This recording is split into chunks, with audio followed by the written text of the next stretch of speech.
স্বৈরাচার আর বাকশালী কলঙ্ক থেকে মুক্তির পথে আরও এক ধাপ এগিয়ে গেল বাংলাদেশ।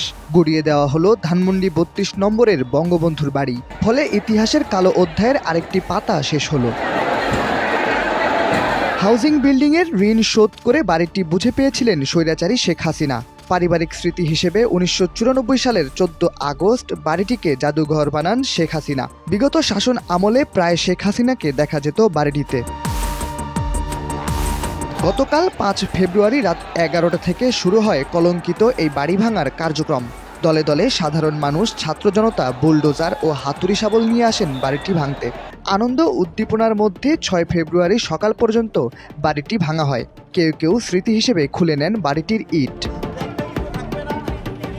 গত বছর ৫ আগস্ট বৈষম্য বিরোধী ছাত্র আন্দোলনে শিক্ষার্থীদের গুলি করার আদেশ দিয়ে ভারতে পালিয়ে যান এই স্বৈরাচার শেখ হাসিনা।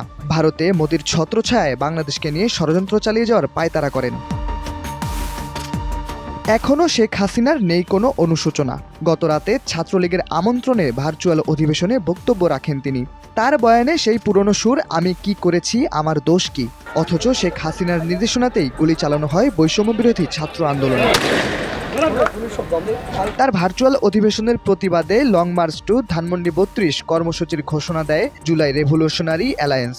গতকাল সন্ধ্যায় ছাত্র জনতা আন্দোলন নামে ফেসবুকে বিভিন্ন পেজে কর্মসূচির ঘোষণা দেওয়া হয়। লেখা হয়, খুনিয়া আসলে লাইভে, জনতা যাবে ৩২-এ।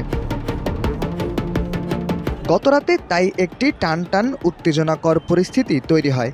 শেখ হাসিনা তার বক্তব্য দিলে গুড়িয়ে দেওয়া হবে তার ৩২ নম্বরের বাড়ি। তা জেনেও ছাত্র জনতার কথা না শুনে ভার্চুয়ালে বক্তব্য দেন শেখ হাসিনা, যার ফলস্বরূপ গুড়িয়ে দেওয়া হলো ধানমন্ডির ৩২ নম্বরের বাড়িটি। শাহরিয়ার আহমেদ, দৈনিক ডেস্টিনি।